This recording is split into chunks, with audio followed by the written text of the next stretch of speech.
안녕하십니까, 책돌입니다. 오늘 소개해드릴 책은 나는 당신이 오래오래 걸었으면 좋겠습니다입니다. 저자는 다나카 나오키, 출판사는 포레스트 북스입니다. 저자 소개를 간단하게 하겠습니다. 다나카 나오키, 도쿄 신주쿠 메디컬 센터 재활 치료사이자 세계 수영 선수권대회 일본 국가대표팀 트레이너로 활약했다.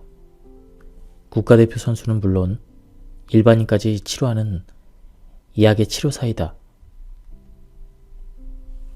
그럼 바로 본문을 보도록 하겠습니다. 직립보행, 즉 두 발로 걷는 것이 인간의 가장 큰 특징이라고 하지만 현대인은 그것이 얼마나 중요한지를 잘 모르는 듯하다. 그 결과 인간의 몸은 생각할 수 없을 정도로 약해졌다. 일상생활을 하면서 조금이라도 더 움직이거나 평소와 다른 활동을 한 날은 어김없이 몸이 무겁다고들 한다. 심지어는 허리와 무릎 등의 통증을 호소하며 곳곳에 파스를 붙이고 다니기도 한다. 걷기는 인류가 진화 과정에서 얻어낸 놀라운 성과이다. 원시 시대의 선조들이 오늘날의 우리 모습을 보면 뭐라고 할까? 아마도 같은 종족이라고는 전혀 생각하지 못할 것이다. 당시 인류가 얼마나 걸었는지는 알 수 없지만 우리 부모님 세대만 해도 5에서 10km는 충분히 걸었다. 딱히 운동을 하기 위해서가 아니라 일상생활만으로도 그렇다는 얘기다. 그에 비하면 오늘날에는 100m도 안 되는 슈퍼마켓에 가면서도 자동차를 이용하는 사람들이 태반이다. 누구나 수명이 다하는 날까지 자기 발로 걸어 다닐 수가 있다. 이를 위해서는 일상생활에서 근육과 관절을 부지런히 움직여야 한다. 잘 걷기 위해서 어떤 방법으로 어떻게 근육을 단련할지도 알고 있어야 한다. 그 방법을 안내하는 것이 이 책의 목적이다. 몸의 움직임으로 근육을 파악하는 방법이 주류가 되면서 형태보다는 특징이 더 중요해졌다. 현재는 근육을 지구력과 순발력이라는 두 가지 특징에 따라 분류한다. 즉, 순발력이 있는 근육을 속근이라 하고 지구력이 있는 근육을 지근이라고 한다. 속근과 지근은 순발력과 지구력, 크기, 움직임 등 모든 것이 대조적이다. 속근은 매우 빨리 수축하는 순발력이 있지만 두껍고 크기 때문에 쉽게 지친다. 운동을 오랜만에 하거나 과도하게 한 다음날 근육통이 생겼던 경험이 한 번쯤은 있을 것이다. 그처럼 근육통을 일으키는 것이 대부분 속근이다. 속근은 운동을 통해 발달하기도 하며 커지기도 한다. 반대로 지근은 천천히 수축하는 작은 근육이다. 그래서 쉽게 근육통이 생기거나 피곤해지지 않는다. 그렇다고 지근의 순발력이 전혀 없는 것은 아니다. 속근에 비해서 좀 떨어질 뿐이다. 앉기, 서기, 걷기와 같은 일상생활 동작에서는 속근보다 지근이 중심이 된다. 일상적인 동작으로 금세 지치는 일이 없는 것도 이 때문이다. 반대로 말하면 속근처럼 쉽게 지치는 근육은 인간의 활동에 별로 도움이 되지 않는다는 얘기이기도 하다. 그 외에도 지근은 크기가 작기 때문에 이를 보충하려고 근육을 구성하는 한 줄 한 줄의 근섬유가 특수한 모양을 하고 있다. 또 속근보다 많은 근섬유를 가지고 있어서 유연성이 뛰어나다. 그래서 지근을 주로 사용하는 트레이닝이나 스포츠에서는 부상도 그다지 자주 발생하지 않는다. 이런 점으로 보면 순발력 이외에는 속근보다 지근이 더 많은 이점을 가지고 있어 우리 생활에 적합한 근육이라는 사실을 알 수 있다. 당신이 지금까지 단련해온 근육은 지근일까 속근일까? 근육은 면역세포나 뇌세포와 달리 숫자에서 나이에 영향을 적게 받는다. 나이를 먹으면 근력이 눈에 띄게 떨어지는 것은 한마디로 일상적인 활동량이 줄어들어 근섬유가 가늘어지기 때문이다. 앞에서도 설명했지만 근육이 가지는 힘은 두께에 비례한다. 움직이지 않아서 근섬유가 가늘어졌고 그 때문에 근육이 약해졌으며 그 결과 근력이 떨어진 것이다. 근력은 아무것도 하지 않으면 당연히 약해진다. 중요한 것은 나이가 아니라 근력을 얼마나 자주 사용하느냐는 것이다. 자주 사용하는 근육은 근섬유가 두꺼워져서 힘이 강해지고 사용하지 않는 근육은 근섬유가 가늘어져서 힘이 떨어진다. 극단적인 예로 며칠 동안 몸져 누우면 근력이 하루에 5%씩 저하된다고 한다. 별도의 운동을 하지 않고 일상적인 수준에서만 근육을 사용한다면 또 다른 현상이 나타난다. 우선 극단적으로 사용하지 않으면 점점 마르고 가늘어진다. 예를 들어 거동이 불편한 상태로 오래 입원한 환자의 팔다리를 생각해 보면 된다. 그리고 극단적인 정도는 아니지만 별로 사용하지 않으면 지방이 쌓여서 점차 굵어진다. 젊었을 때 얼마나 운동신경이 좋았든 또는 근력 트레이닝을 얼마나 열심히 했든 지금 근육을 사용하지 않는다면 근력은 당연히 떨어진다. 올림픽에 나가 금메달을 딴 마라톤 선수라도 마찬가지다. 한마디로 근력은 저축되지 않는다. 오히려 젊었을 때 체력만 믿고 운동을 등한시한 사람들은 체형이 망가지고 체력이 떨어지기 쉽다. 나이가 들어서도 왕성하게 활동하는 사람들은 근육을 계속 움직여온 사람들이다. 나이별 체력 테스트를 한 적이 있는데 그 결과를 보면 나이가 듦에 따라 순발력은 저하되지만 악력은 그다지 떨어지지 않았다. 그 이유는 나이가 들어도 손은 계속해서 사용하기 때문이다. 알다시피 악력은 쥐는 힘을 말한다.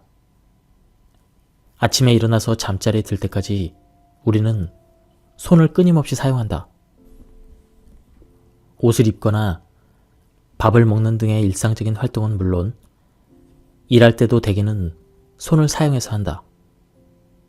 이는 자주 사용하는 근육일수록 근력 저하가 적다는 사실을 뒷받침한다. 또한 근육을 만들기 위해서는 비싼 기구나 특별한 장소가 필요한 것이 아니라는 사실도 보여준다.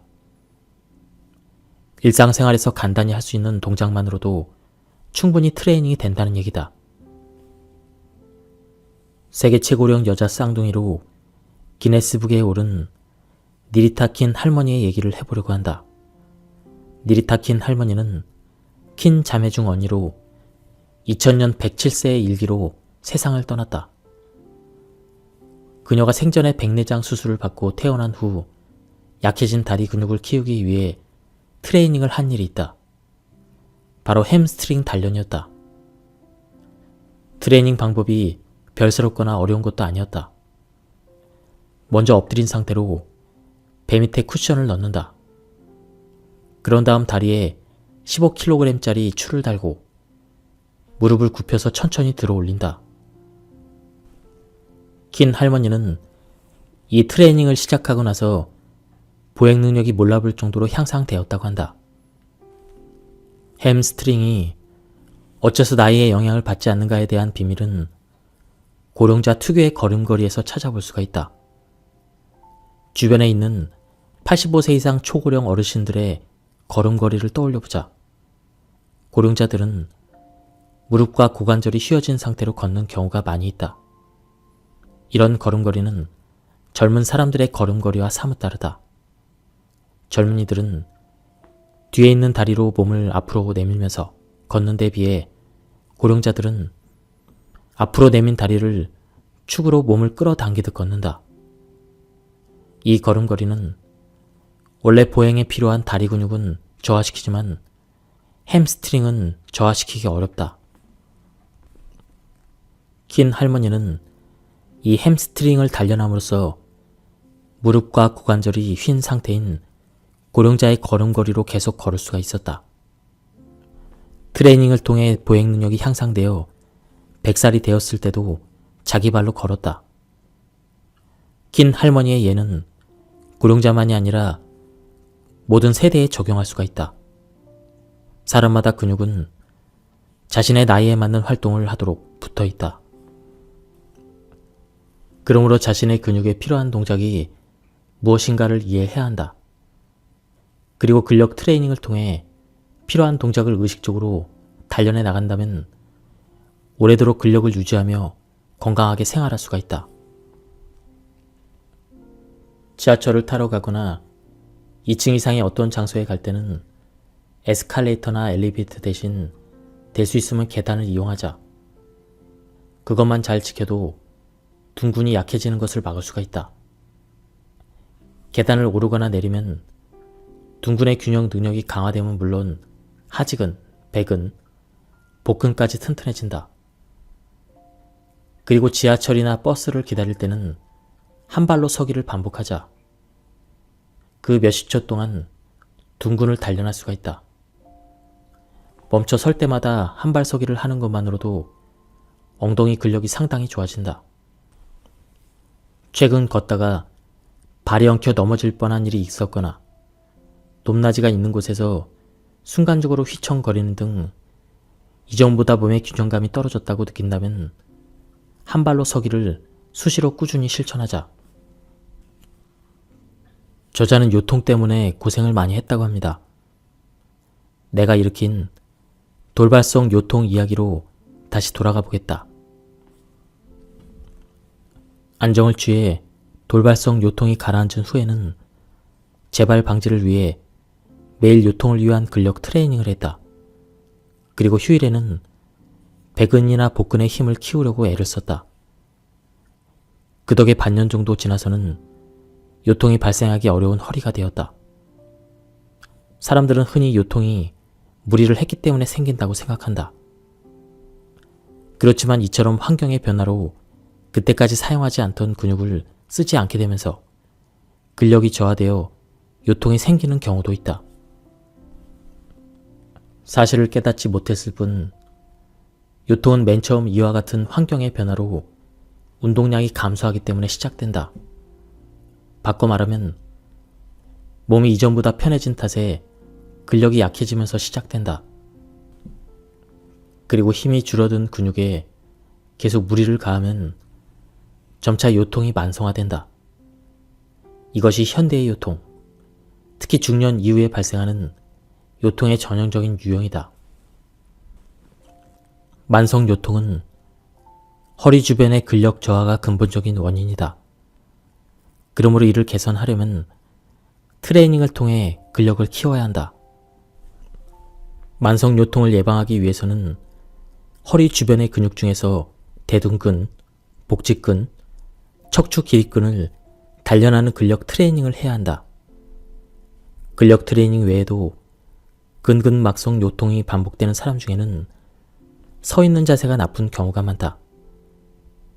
이들은 자세만 교정해도 허리 주변 근육의 불균형이 조정되어 요통이 개선되기도 한다. 또 자세성 요통을 반복해서 앓는 사람 중에는 평발인 사람이 많이 있다. 그래서 어떤 신발을 선택하느냐도 요통을 예방하는 방법이 될 수가 있다. 자기 발의 볼 너비와 잘 맞고 끈으로 발등을 단단히 고정할 수 있는 신발이 좋다. 때에 따라서는 신발을 자기 발에 꼭 맞추기 위해서 깔창이 필요하기도 하다. 허리 통증이 끊이지 않는 사람은 허리 주위를 차갑게 하거나 꽉 끼는 속옷 또는 바지를 입지 않았는지 점검해 본다. 꽉 끼는 옷은 혈액순환을 방해하기 때문에 통증을 만성화함으로 주의해야 한다. 요통이 발생하면 장시간 서 있는 자세는 피해야 한다. 장시간 서 있으면 더 악화되기 때문이다.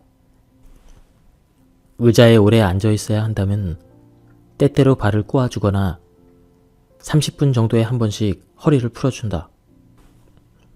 일어서서 주위를 걷고 등 근육도 활짝 펴준다. 요통이 있을 때는 무릎을 꿇고 있는 앉은 자세도 피해야 한다. 예의를 갖추어야 하기에 어쩔 수 없는 자리도 있을 텐데 그럴 때는 엉덩이와 장단지 사이에 방석을 끼우면 허리에 쏠리는 부담이 줄어든다. 또 외출할 때는 한쪽 어깨에 부담이 쏠리는 숄더백을 피하고 짐은 가능한 한 양손에 나눠서 든다. 양쪽으로 분산해서 들면 같은 무게의 짐을 한 손으로 드는 것보다 근력이 적게 수축된다. 수치로 치자면 부담이 3분의 1로 줄어든다고 할 수 있다. 또 허리를 똑바로 숙이고 물건을 들어 올리면 허리를 반쯤 올려서 엉거주춤한 자세로 들어 올릴 때보다 요추 주위에 가해지는 부담이 반으로 줄어든다. 평소에도 무거운 물건을 들 때는 반드시 허리를 숙이고 무릎을 굽혔다가 펴면서 들어 올리기를 권한다. 돌발성 요통이 발생하면 무릎 아래에 쿠션 같은 것을 두고 똑바로 누워 자거나 무릎을 구부리고 옆으로 누워 자는 것도 방법이다. 이런 자세를 하면 통증이 줄어든다. 통증이 심할 때는 안정을 취하고 통증이 어느 정도 가라앉으면 의사를 찾아가 진찰을 받는다. 운동을 하다가 생기는 부상은 타박상, 근섬유나 골격근의 근육이 찢어지는 근좌상, 관절의 인대가 손상을 입는 염좌, 관절이 빠지는 탈구가 있다. 일반적으로 이것들을 운동장애라고 한다. 참고로 운동을 할 때 근육의 급격한 수축과 피로 때문에 근섬유가 손상되어 잘 끊어지는 근육 부위는 햄스트링이다. 부상을 예방하기 위해서는 운동 전에 스트레칭을 하고 운동 후에는 냉각 요법을 하는 것이 기본이다.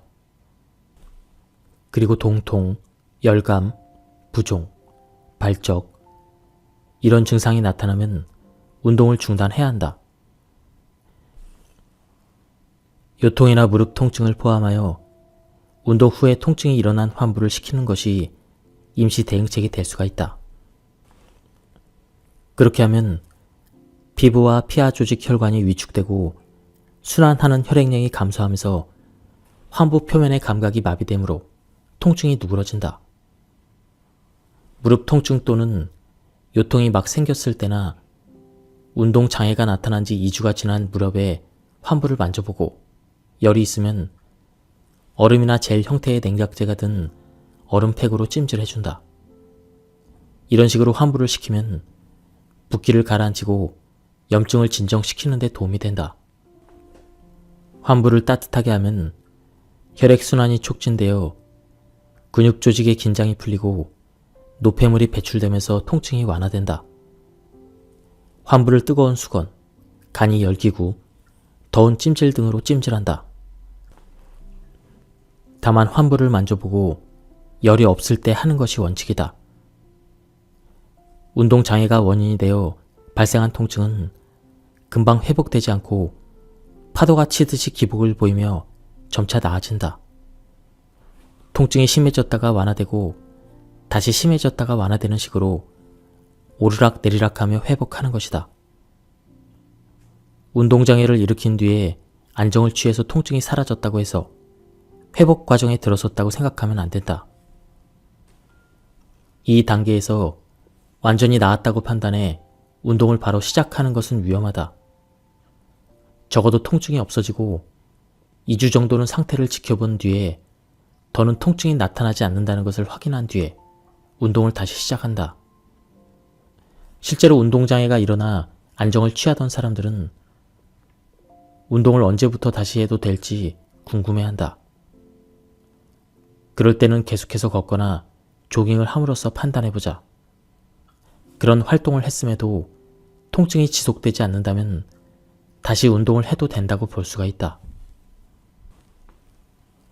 자기 발바닥의 아치 부분이 내려앉은 상태가 어느 정도인지에 특히 관심을 가져야 한다. 중년 이후에는 올바른 자세로 생활하는 데에는 발바닥 아치 부분이 얼마나 올라간 상태로 유지하는가가 중요한 요인이 되기 때문이다. 발바닥 아치가 내려앉은 발은 특히 발바닥 한복판이 없는 평발을 의미한다.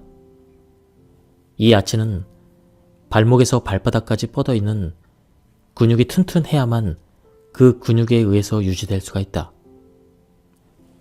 발바닥의 아치는 운동할 때 충격을 완화하고 체중을 지탱해준다.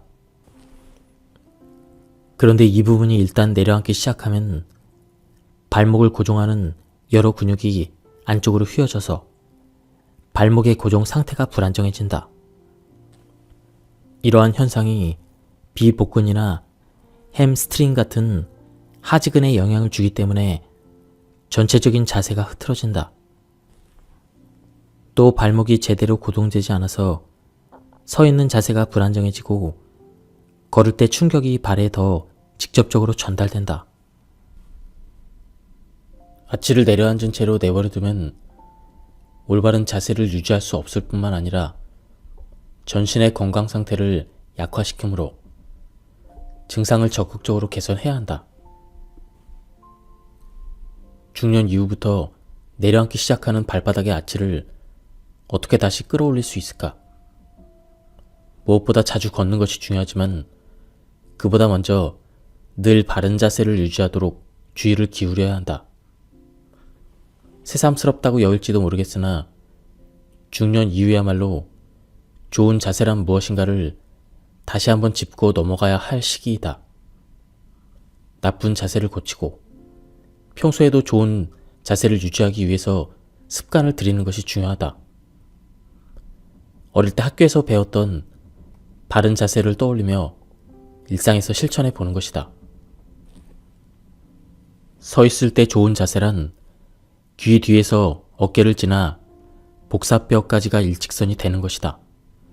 구체적으로 말하면 귀, 어깨, 허리, 무릎, 발바닥 한복판까지를 나란히 일직선으로 만드는 것이 좋은 자세라는 뜻이다. 그렇다면 어떻게 서야 일직선이 될까? 핵심은 엉덩이 근육인 대둔근을 의식하고 항문을 세게 조이면서 서는 것이다.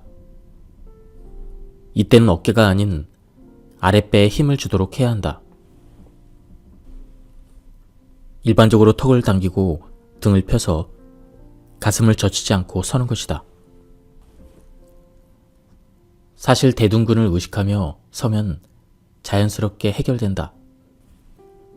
잠시 책을 내려놓고 엉덩이 근육 중 골반을 떠받치는 대둔근을 충분히 의식하면서 한번 서보자.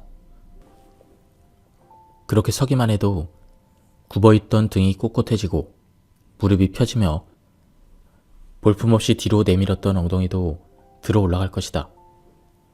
등이 펴지면 가슴도 펴지고 등과 가슴의 자세가 바르면 턱도 당겨진다. 단 이런 자세는 대둔근이 튼튼하다는 전제 하에서 가능하다. 이 근육이 약해졌다면 오래 의식해서 서 있을 수 없으므로 좋은 자세를 유지하기 힘들다. 따라서 좋은 자세를 유지하고 싶다면 먼저 대둔근의 힘이 약해지지 않도록 해야 한다. 오래 서 있을 수 없는 사람은 우선 대둔근 트레이닝부터 시작하자. 선 자세가 나쁜 사람은 예외 없이 앉은 자세도 나쁘다. 그리고 서 있을 때 나쁜 자세보다 앉아 있을 때 나쁜 자세가 근육에 더 큰 부담을 준다. 의자에 앉으면 몸의 중심이 뒤쪽으로 이동하게 된다. 그래서 서는 동작보다 앉은 동작의 부담이 가중된다. 의자에 앉으면 서 있을 때보다 등 근육의 3배의 힘이 가해진다. 따라서 앉아 있는 것보다는 서 있을 때 신체가 느끼는 부담이 적고 근육이 타격도 덜 받는다. 앉아 있을 때 근육에 미치는 부담을 줄이려면 자세가 중요하다. 의자에 앉을 때는 등을 펴고 고관절의 위치보다 무릎이 아래 오게 하며 발바닥 전체를 바닥에 붙인다. 앉을 때도 설 때와 마찬가지로 대둔근을 의식하면 등이 저절로 펴진다. 대둔근을 의식한다는 점에서는 같지만 서 있을 때는 대둔근에 대한 의식을 등 근육과 하지근에 전달해서 균형을 유지한다. 그리고 앉을 때는 대둔근을 의식하면서 등 근육을 들어 올리듯 해야 한다. 장시간 의자에 앉아 있어야 한다면 수축된 등을 펴주기 위해서 중간에 틈틈이 일어나서 몸을 움직인다. 아주 간단해 보여도 실천하기는 어렵다. 하지만 앉아서 일할 때 몇 번만 일어나서 몸을 움직여줘도 요통이나 어깨 결림을 예방할 수가 있다. 근육은 사용하지 않으면 힘이 약해지기 마련이다. 오늘날처럼 걷기를 등한시한다면 걷는 데 쓰이는 많은 근육이 약해질 수밖에 없다. 그러다 보면 인간은 언젠가 똑바로 서고 바르게 걸을 수 없게 될지도 모른다. 현대인들이 걸으면 피로를 느끼는 배경에는 걸을 기회가 줄어들어 걷기 능력이 저하됐다는 공통점이 존재한다. 그렇다면 걷기 위해서 사용되는 근육의 수는 어느 정도가 될까? 걷기를 할 때는 전신의 근육을 효과적으로 사용하게 된다. 원래 인간은 걸을 때 많은 에너지를 소비하지 않게 되어 있다. 만약 전력 질주나 육체의 노동처럼 걸을 때마다 많은 에너지를 소비해야 한다면 어떤 일이 일어나겠는가? 일상적인 활동 범위가 좁아져 인류는 오래전에 지구상에서 사라져 버렸을지도 모른다. 걷기는 전신 근육을 균형 있게 사용함으로써 에너지를 적게 소비하면서도 움직일 수 있는 효율적인 운동이자 쉽게 지치지 않는 운동이다. 얼마 걷지 못하고 금방 지치는 사람은 신체 어딘가의 근육이 항상성을 잃어서 좋지 않은 상태에 있기 때문이다. 또 걷기와 관련된 수많은 근육 중 에너지 효율이 나쁜 근육이 여럿 있다는 뜻이다. 걸으면 금방 지친다는 것은 근력이 저하됐음을 보여주는 가장 확실한 신호이다. 지치지 않고 오래 걷는 방법. 걸으면 금방 지치는 악순환에서 벗어나려면 일단 바르게 걷는 방법을 이해하여 몸에 익혀야 한다. 앞서 소개한 바르게 서는 자세를 따라 해본다. 즉, 귀 뒤에서 어깨를 지나 복사뼈까지가 일직선이 되도록 서는 것이다. 거기서부터는 중심을 이동시켜 걷는 방법이 시작된다. 바르게 걷기 위해서는 발 뒤꿈치부터 지면에 붙이고 발 뒤꿈치, 발바닥의 바깥쪽, 엄지발가락 아래의 볼록한 부분 순으로 체중을 이동시킨 다음 엄지발가락 끝으로 지면을 차면서 앞으로 나아간다. 이때 체중을 받치고 있는 무릎은 항상 쫙 편 상태를 유지한다. 교과서적인 설명이라 이를 하나씩 신체 동작에 반영하는 것이 어려울 수도 있다. 이 동작을 좀 더 간단히 실천하려면 앞발은 발 뒤꿈치부터 붙이고 뒷발은 엄지발가락으로 확실하게 차내면 된다. 발 뒤꿈치를 꼭 붙이고 엄지발가락으로 바닥을 찬다면 대체로 올바른 걷기법이다. 의식적으로 발 뒤꿈치부터 지면에 대고 엄지발가락 끝으로 확실하게 차면서 걷는다. 이것이 지치지 않고 바르게 걷는 비결이다. 중년 이후에 주로 생기는 잘못된 걷기법에는 크게 다음에 3가지가 있다. 무릎을 구부린 채로 걷기, 상체를 좌우로 크게 흔들면서 걷기, 필요 이상으로 발을 들어 올리며 걷기. 자신이 평소 걷는 방식이 여기에 해당한다면 원인을 먼저 이해해야 한다. 그러면 걷는 법을 기초로 어느 근육이 약해져 있는지 알아낼 수가 있다. 상체를 좌우로 크게 흔들면서 걷는 것은 엉덩이 근육이 약해서 생기는 그런 증상이다. 지금까지 살펴봤듯 중노년층에서 눈에 띄는 잘못된 걷기법은 원활하지 못한 중심 이동과 큰 관련이 있다. 그렇지만 이제까지 무의식적으로 해왔던 보행 시에 중심 이동을 조종하기란 쉬운 일이 아니다. 이때 유용한 방법이 뒤로 걷기 트레이닝이다. 걸으면서 중심을 이동하는 동작을 할 때는 대둔근과 넙치근을 단련하는 것이 중요하므로 앞서 소개한 근력 트레이닝을 하면 좋다. 뒤로 걷기 트레이닝도 대둔근과 넙치근을 단련하는 데 매우 효율적이다. 뒤로 걷기를 통해 두 근육이 단련되면 중심 이동이 원활해져서 무릎이 펴진 자세로 바르게 걸을 수가 있다. 평소 걸을 때는 한쪽 발에 뒤꿈치부터 붙이고 다른 발의 엄지발가락으로 지면을 차는데 뒤로 걷기는 그 반대로 한다. 즉, 엄지발가락을 지면에 붙이는 것부터 시작한다. 그 때문에 뒤로 걷기를 하면 앞으로 걸을 때보다 대둔근과 넙치근을 약 6배나 더 사용하게 된다. 트레이닝의 효과가 매우 크다고 말한 것도 바로 이 때문이다. 4,000보 걷던 사람이 갑자기 하루에 1만 보를 목표로 하면 무리한 운동량으로 신체의 부담이 가중되어 관절통 등을 앓게 되기도 한다. 걷기 운동을 시작하자마자 무릎을 다쳐서 정형외과에 찾아온 환자들 대부분이 이런 사람들이다. 열정만으로 무리하게 장거리를 걷거나 숙박까지 하면서 장거리 트레킹에 나섰던 사람들이다. 이들은 매일 목표 거리를 설정하여 무리하게 걸었고 또 걸은 후에 정리운동을 충분히 하지 않아 무릎을 다친 것이다. 걸을 기회를 줄이지 않기 위해서라도 근력이 부족해서 걷기 힘들다면 지팡이를 사용하길 권한다. 넘어져서 골절상을 입은 다음에 지팡이가 필요할 때 짚는 것이 아니라 그 전에 미리부터 지팡이를 짚어서 넘어지는 사태를 예방하자는 것이다.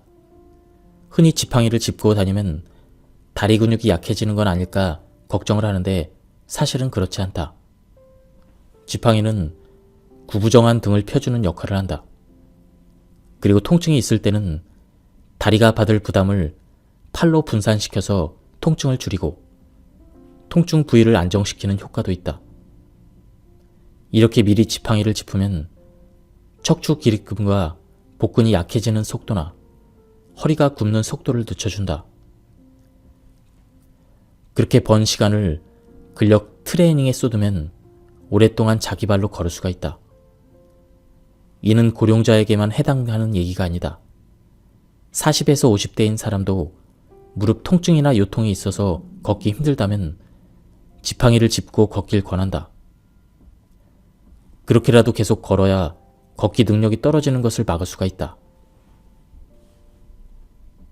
예, 지금까지 이 책에 대한 리뷰를 모두 마쳤습니다. 제가 발췌 요약해서 설명을 드렸기 때문에 맥락이 많이 끊겼습니다. 한번 책을 구해보실 것을 추천드립니다. 여기서 리뷰를 마치도록 하겠습니다. 감사합니다. 안녕하십니까, 책돌입니다.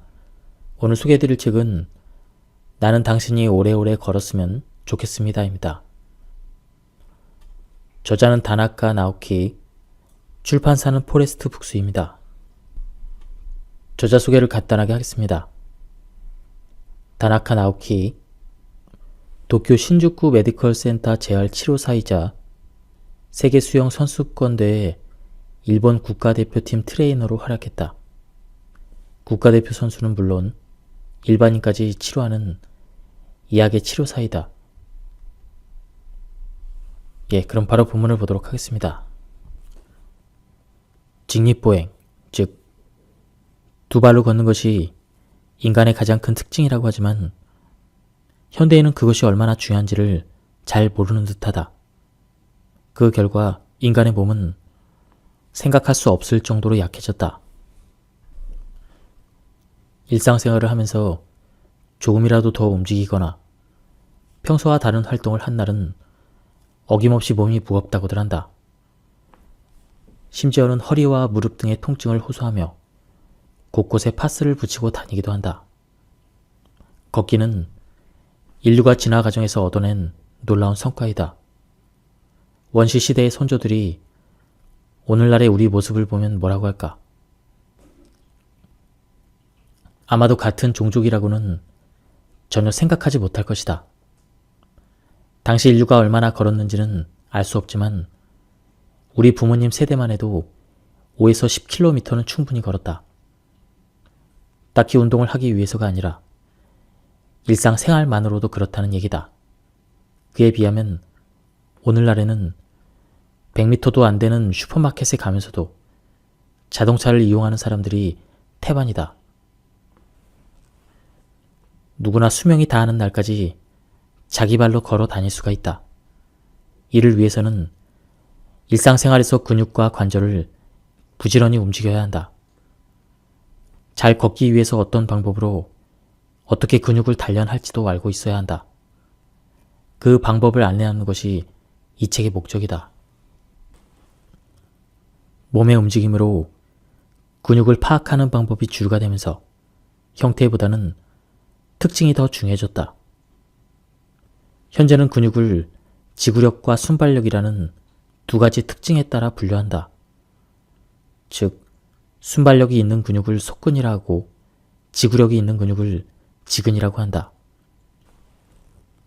속근과 지근은 순발력과 지구력, 크기, 움직임 등 모든 것이 대조적이다. 속근은 매우 빨리 수축하는 순발력이 있지만 두껍고 크기 때문에 쉽게 지친다. 운동을 오랜만에 하거나 과도하게 한 다음날 근육통이 생겼던 경험이 한 번쯤은 있을 것이다. 그처럼 근육통을 일으키는 것이 대부분 속근이다. 속근은 운동을 통해 발달하기도 하며 커지기도 한다. 반대로 지근은 천천히 수축하는 작은 근육이다. 그래서 쉽게 근육통이 생기거나 피곤해지지 않는다. 그렇다고 지근의 순발력이 전혀 없는 것은 아니다. 속근에 비해서 좀 떨어질 뿐이다. 앉기, 서기, 걷기와 같은 일상생활 동작에서는 속근보다 지근이 중심이 된다. 일상적인 동작으로 금세 지치는 일이 없는 것도 이 때문이다. 반대로 말하면 속근처럼 쉽게 지치는 근육은 인간의 활동에 별로 도움이 되지 않는다는 얘기이기도 하다. 그 외에도 지근은 크기가 작기 때문에 이를 보충하려고 근육을 구성하는 한 줄 한 줄의 근섬유가 특수한 모양을 하고 있다. 또 속근보다 많은 근섬유를 가지고 있어서 유연성이 뛰어나다. 그래서 지근을 주로 사용하는 트레이닝이나 스포츠에서는 부상도 그다지 자주 발생하지 않는다. 이런 점으로 보면 순발력 이외에는 속근보다 지근이 더 많은 이점을 가지고 있어 우리 생활에 적합한 근육이라는 사실을 알 수 있다. 당신이 지금까지 단련해온 근육은 지근일까 속근일까? 근육은 면역세포나 뇌세포와 달리 숫자에서 나이에 영향을 적게 받는다. 나이를 먹으면 근력이 눈에 띄게 떨어지는 것은 한마디로 일상적인 활동량이 줄어들어 근섬유가 가늘어지기 때문이다. 앞에서도 설명했지만 근육이 가지는 힘은 두께에 비례한다. 움직이지 않아서 근섬유가 가늘어졌고 그 때문에 근육이 약해졌으며 그 결과 근력이 떨어진 것이다. 근력은 아무것도 하지 않으면 당연히 약해진다. 중요한 것은 나이가 아니라 근력을 얼마나 자주 사용하느냐는 것이다. 자주 사용하는 근육은 근섬유가 두꺼워져서 힘이 강해지고 사용하지 않는 근육은 근섬유가 가늘어져서 힘이 떨어진다. 극단적인 예로 며칠 동안 몸져 누우면 근력이 하루에 5%씩 저하된다고 한다. 별도의 운동을 하지 않고 일상적인 수준에서만 근육을 사용한다면 또 다른 현상이 나타난다. 우선 극단적으로 사용하지 않으면 점점 마르고 가늘어진다. 예를 들어 거동이 불편한 상태로 오래 입원한 환자의 팔다리를 생각해 보면 된다. 그리고 극단적인 정도는 아니지만 별로 사용하지 않으면 지방이 쌓여서 점차 굵어진다. 젊었을 때 얼마나 운동신경이 좋았든 또는 근력 트레이닝을 얼마나 열심히 했든 지금 근육을 사용하지 않는다면 근력은 당연히 떨어진다. 올림픽에 나가 금메달을 딴 마라톤 선수라도 마찬가지다. 한마디로 근력은 저축되지 않는다. 오히려 젊었을 때 체력만 믿고 운동을 등한시한 사람들은 체형이 망가지고 체력이 떨어지기 쉽다. 나이가 들어서도 왕성하게 활동하는 사람들은 근육을 계속 움직여온 사람들이다. 나이별 체력 테스트를 한 적이 있는데 그 결과를 보면 나이가 듦에 따라 순발력은 저하되지만 악력은 그다지 떨어지지 않았다. 그 이유는 나이가 들어도 손은 계속해서 사용하기 때문이다. 알다시피 악력은 쥐는 힘을 말한다. 아침에 일어나서 잠자리에 들 때까지 우리는 손을 끊임없이 사용한다. 옷을 입거나 밥을 먹는 등의 일상적인 활동은 물론 일할 때도 대개는 손을 사용해서 한다. 이는 자주 사용하는 근육일수록 근력 저하가 적다는 사실을 뒷받침한다. 또한 근육을 만들기 위해서는 비싼 기구나 특별한 장소가 필요한 것이 아니라는 사실도 보여준다. 일상생활에서 간단히 할 수 있는 동작만으로도 충분히 트레이닝이 된다는 얘기다. 세계 최고령 여자 쌍둥이로 기네스북에 오른 니리타 킨 할머니의 얘기를 해보려고 한다. 니리타 킨 할머니는 킨 자매 중 언니로 2000년 107세의 일기로 세상을 떠났다. 그녀가 생전에 백내장 수술을 받고 태어난 후 약해진 다리 근육을 키우기 위해 트레이닝을 한 일이 있다. 바로 햄스트링 단련이었다. 트레이닝 방법이 별스럽거나 어려운 것도 아니었다. 먼저 엎드린 상태로 배 밑에 쿠션을 넣는다. 그런 다음 다리에 15kg짜리 추를 달고 무릎을 굽혀서 천천히 들어 올린다. 킨 할머니는 이 트레이닝을 시작하고 나서 보행 능력이 몰라볼 정도로 향상되었다고 한다. 햄스트링이 어째서 나이에 영향을 받지 않는가에 대한 비밀은 고령자 특유의 걸음걸이에서 찾아볼 수가 있다. 주변에 있는 85세 이상 초고령 어르신들의 걸음걸이를 떠올려보자. 고령자들은 무릎과 고관절이 휘어진 상태로 걷는 경우가 많이 있다. 이런 걸음걸이는 젊은 사람들의 걸음걸이와 사뭇 다르다. 젊은이들은 뒤에 있는 다리로 몸을 앞으로 내밀면서 걷는 데 비해 고령자들은 앞으로 내민 다리를 축으로 몸을 끌어당기듯 걷는다. 이 걸음걸이는 원래 보행에 필요한 다리 근육은 저하시키지만 햄스트링은 저하시키기 어렵다. 킨 할머니는 이 햄스트링을 단련함으로써 무릎과 고관절이 휜 상태인 고령자의 걸음걸이로 계속 걸을 수가 있었다. 트레이닝을 통해 보행 능력이 향상되어 100살이 되었을 때도 자기 발로 걸었다. 킨 할머니의 예는 고령자만이 아니라 모든 세대에 적용할 수가 있다. 사람마다 근육은 자신의 나이에 맞는 활동을 하도록 붙어 있다. 그러므로 자신의 근육에 필요한 동작이 무엇인가를 이해해야 한다. 그리고 근력 트레이닝을 통해 필요한 동작을 의식적으로 단련해 나간다면 오래도록 근력을 유지하며 건강하게 생활할 수가 있다. 지하철을 타러 가거나 2층 이상의 어떤 장소에 갈 때는 에스컬레이터나 엘리베이터 대신 될 수 있으면 계단을 이용하자. 그것만 잘 지켜도 둥근이 약해지는 것을 막을 수가 있다. 계단을 오르거나 내리면 둥근의 균형 능력이 강화되면 물론 하직은, 백은, 복근까지 튼튼해진다. 그리고 지하철이나 버스를 기다릴 때는 한 발로 서기를 반복하자. 그 몇십 초 동안 둥근을 단련할 수가 있다. 멈춰 설 때마다 한 발 서기를 하는 것만으로도 엉덩이 근력이 상당히 좋아진다. 최근 걷다가 발이 엉켜 넘어질 뻔한 일이 있었거나 높낮이가 있는 곳에서 순간적으로 휘청거리는 등 이전보다 몸의 균형감이 떨어졌다고 느낀다면 한 발로 서기를 수시로 꾸준히 실천하자. 저자는 요통 때문에 고생을 많이 했다고 합니다. 내가 일으킨 돌발성 요통 이야기로 다시 돌아가 보겠다. 안정을 취해 돌발성 요통이 가라앉은 후에는 재발 방지를 위해 매일 요통을 위한 근력 트레이닝을 했다. 그리고 휴일에는 배근이나 복근의 힘을 키우려고 애를 썼다. 그 덕에 반년 정도 지나서는 요통이 발생하기 어려운 허리가 되었다. 사람들은 흔히 요통이 무리를 했기 때문에 생긴다고 생각한다.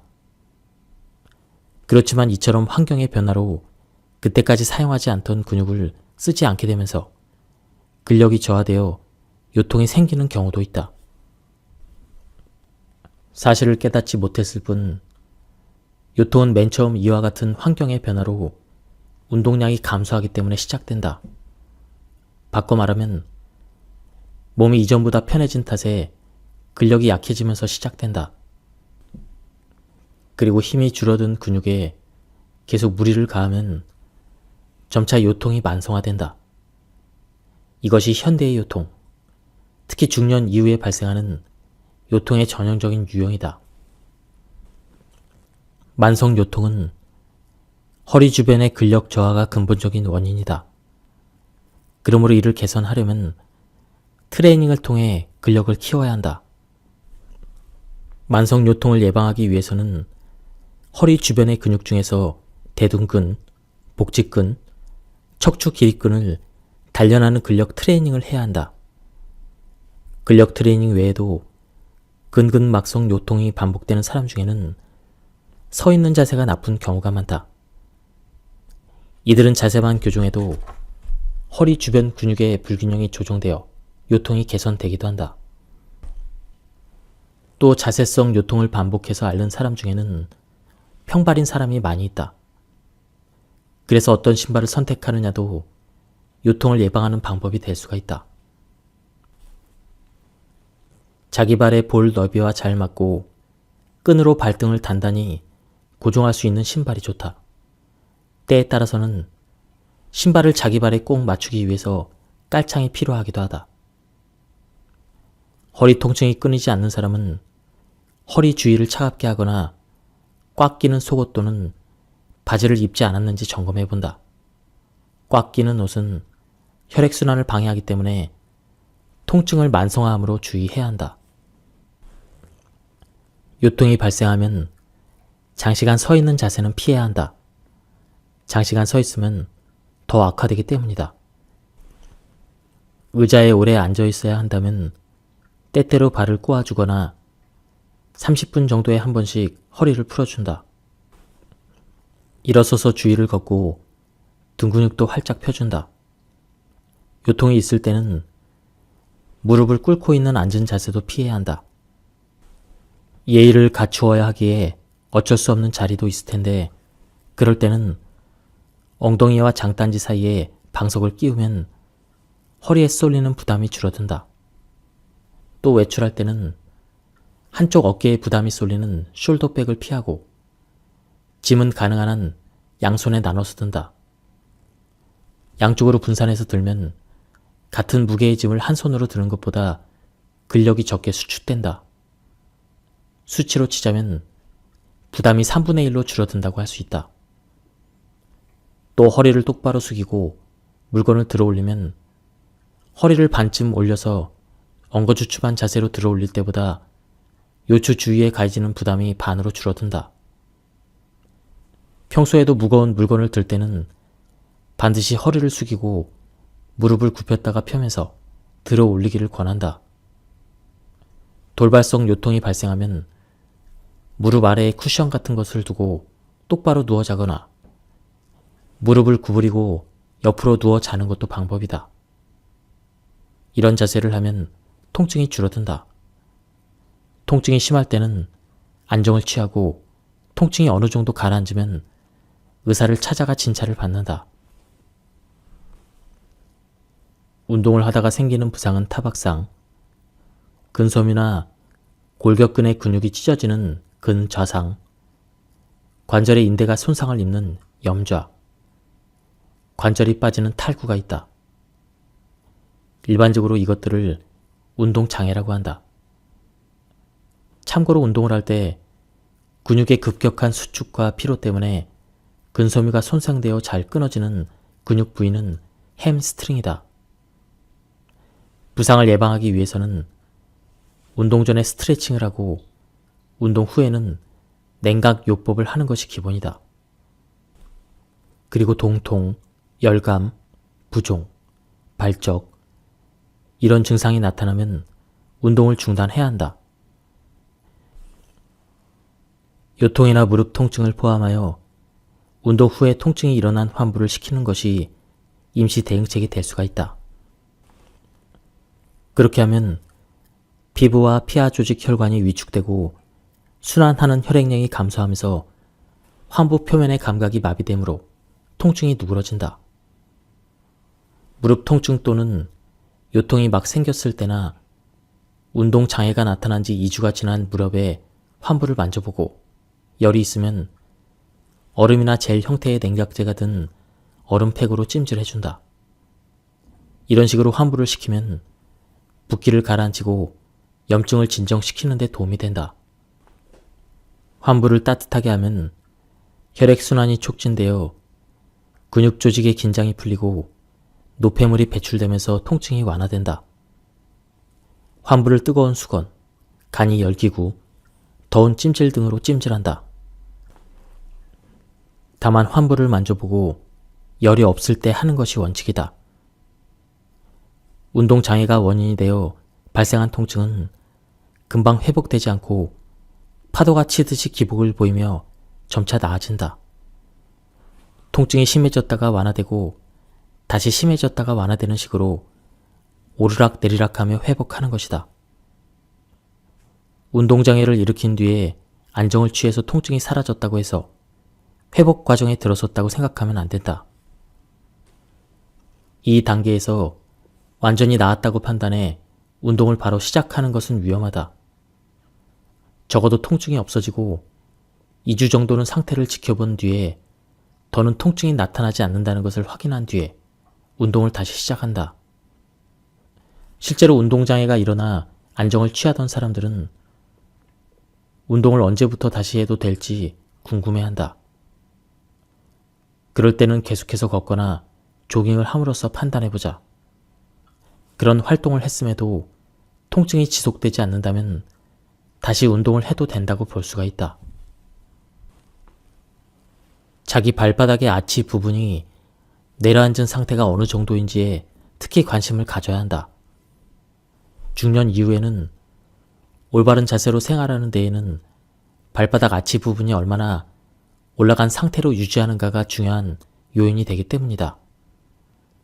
발바닥 아치가 내려앉은 발은 특히 발바닥 한복판이 없는 평발을 의미한다. 이 아치는 발목에서 발바닥까지 뻗어 있는 근육이 튼튼해야만 그 근육에 의해서 유지될 수가 있다. 발바닥의 아치는 운동할 때 충격을 완화하고 체중을 지탱해준다.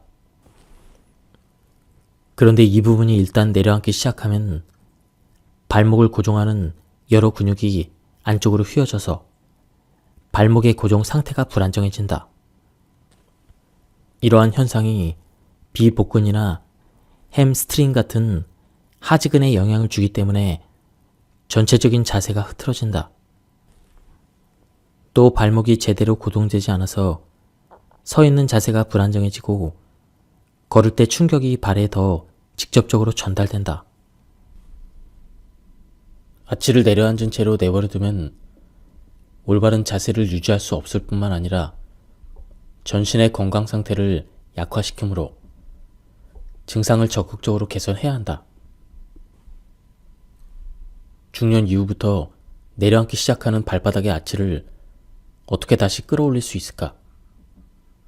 무엇보다 자주 걷는 것이 중요하지만 그보다 먼저 늘 바른 자세를 유지하도록 주의를 기울여야 한다. 새삼스럽다고 여길지도 모르겠으나 중년 이후야말로 좋은 자세란 무엇인가를 다시 한번 짚고 넘어가야 할 시기이다. 나쁜 자세를 고치고 평소에도 좋은 자세를 유지하기 위해서 습관을 들이는 것이 중요하다. 어릴 때 학교에서 배웠던 바른 자세를 떠올리며 일상에서 실천해 보는 것이다. 서 있을 때 좋은 자세란 귀 뒤에서 어깨를 지나 복사뼈까지가 일직선이 되는 것이다. 구체적으로 말하면 귀, 어깨, 허리, 무릎, 발바닥 한복판까지를 나란히 일직선으로 만드는 것이 좋은 자세라는 뜻이다. 그렇다면 어떻게 서야 일직선이 될까? 핵심은 엉덩이 근육인 대둔근을 의식하고 항문을 세게 조이면서 서는 것이다. 이때는 어깨가 아닌 아랫배에 힘을 주도록 해야 한다. 일반적으로 턱을 당기고 등을 펴서 가슴을 젖히지 않고 서는 것이다. 사실 대둔근을 의식하며 서면 자연스럽게 해결된다. 잠시 책을 내려놓고 엉덩이 근육 중 골반을 떠받치는 대둔근을 충분히 의식하면서 한번 서보자. 그렇게 서기만 해도 굽어있던 등이 꼿꼿해지고 무릎이 펴지며 볼품없이 뒤로 내밀었던 엉덩이도 들어 올라갈 것이다. 등이 펴지면 가슴도 펴지고 등과 가슴의 자세가 바르면 턱도 당겨진다.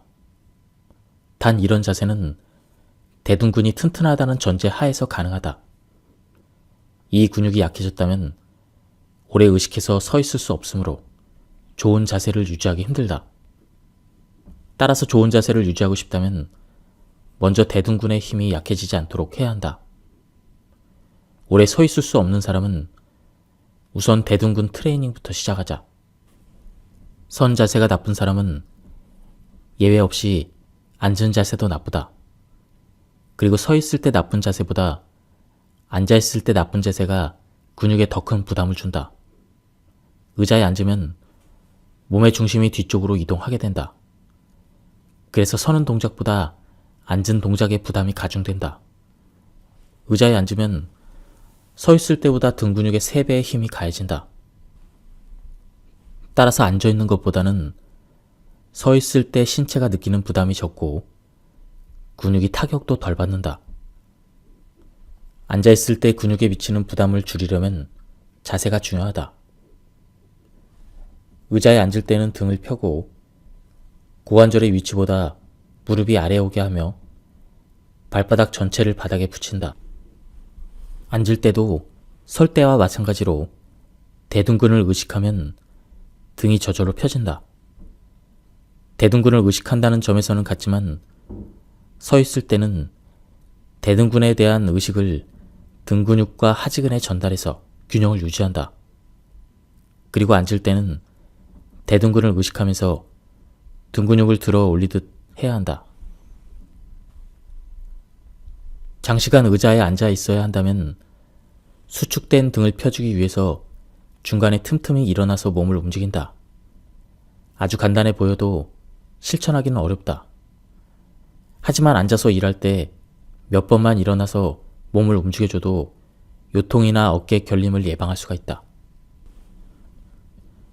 근육은 사용하지 않으면 힘이 약해지기 마련이다. 오늘날처럼 걷기를 등한시한다면 걷는 데 쓰이는 많은 근육이 약해질 수밖에 없다. 그러다 보면 인간은 언젠가 똑바로 서고 바르게 걸을 수 없게 될지도 모른다. 현대인들이 걸으면 피로를 느끼는 배경에는 걸을 기회가 줄어들어 걷기 능력이 저하됐다는 공통점이 존재한다. 그렇다면 걷기 위해서 사용되는 근육의 수는 어느 정도가 될까? 걷기를 할 때는 전신의 근육을 효과적으로 사용하게 된다. 원래 인간은 걸을 때 많은 에너지를 소비하지 않게 되어 있다. 만약 전력 질주나 육체의 노동처럼 걸을 때마다 많은 에너지를 소비해야 한다면 어떤 일이 일어나겠는가? 일상적인 활동 범위가 좁아져 인류는 오래전에 지구상에서 사라져 버렸을지도 모른다. 걷기는 전신 근육을 균형 있게 사용함으로써 에너지를 적게 소비하면서도 움직일 수 있는 효율적인 운동이자 쉽게 지치지 않는 운동이다. 얼마 걷지 못하고 금방 지치는 사람은 신체 어딘가의 근육이 항상성을 잃어서 좋지 않은 상태에 있기 때문이다. 또 걷기와 관련된 수많은 근육 중 에너지 효율이 나쁜 근육이 여럿 있다는 뜻이다. 걸으면 금방 지친다는 것은 근력이 저하됐음을 보여주는 가장 확실한 신호이다. 지치지 않고 오래 걷는 방법. 걸으면 금방 지치는 악순환에서 벗어나려면 일단 바르게 걷는 방법을 이해하여 몸에 익혀야 한다. 앞서 소개한 바르게 서는 자세를 따라 해본다. 즉, 귀 뒤에서 어깨를 지나 복사뼈까지가 일직선이 되도록 서는 것이다. 거기서부터는 중심을 이동시켜 걷는 방법이 시작된다.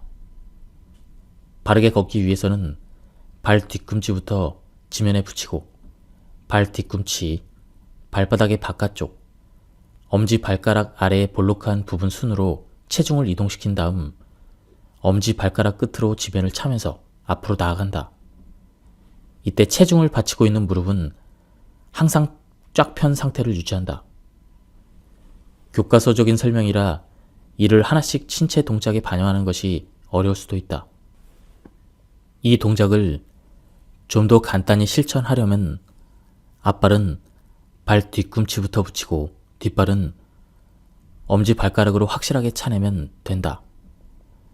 발 뒤꿈치를 꼭 붙이고 엄지발가락으로 바닥을 찬다면 대체로 올바른 걷기법이다.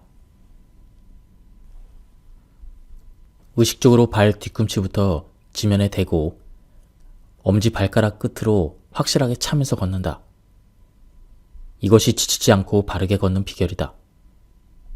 중년 이후에 주로 생기는 잘못된 걷기법에는 크게 다음에 3가지가 있다. 무릎을 구부린 채로 걷기, 상체를 좌우로 크게 흔들면서 걷기, 필요 이상으로 발을 들어 올리며 걷기. 자신이 평소 걷는 방식이 여기에 해당한다면 원인을 먼저 이해해야 한다.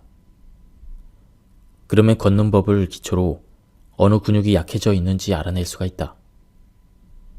상체를 좌우로 크게 흔들면서 걷는 것은 엉덩이 근육이 약해서 생기는 그런 증상이다. 지금까지 살펴봤듯 중노년층에서 눈에 띄는 잘못된 걷기법은 원활하지 못한 중심 이동과 큰 관련이 있다. 그렇지만 이제까지 무의식적으로 해왔던 보행 시에 중심 이동을 조종하기란 쉬운 일이 아니다. 이때 유용한 방법이 뒤로 걷기 트레이닝이다. 걸으면서 중심을 이동하는 동작을 할 때는 대둔근과 넙치근을 단련하는 것이 중요하므로 앞서 소개한 근력 트레이닝을 하면 좋다. 뒤로 걷기 트레이닝도 대둔근과 넙치근을 단련하는 데 매우 효율적이다. 뒤로 걷기를 통해 두 근육이 단련되면 중심 이동이 원활해져서 무릎이 펴진 자세로 바르게 걸을 수가 있다. 평소 걸을 때는 한쪽 발에 뒤꿈치부터 붙이고 다른 발의 엄지발가락으로 지면을 차는데 뒤로 걷기는 그 반대로 한다. 즉, 엄지발가락을 지면에 붙이는 것부터 시작한다. 그 때문에 뒤로 걷기를 하면 앞으로 걸을 때보다 대둔근과 넙치근을 약 6배나 더 사용하게 된다. 트레이닝의 효과가 매우 크다고 말한 것도 바로 이 때문이다. 4,000보 걷던 사람이 갑자기 하루에 1만 보를 목표로 하면 무리한 운동량으로 신체의 부담이 가중되어 관절통 등을 앓게 되기도 한다. 걷기 운동을 시작하자마자 무릎을 다쳐서 정형외과에 찾아온 환자들 대부분이 이런 사람들이다. 열정만으로 무리하게 장거리를 걷거나 숙박까지 하면서 장거리 트레킹에 나섰던 사람들이다.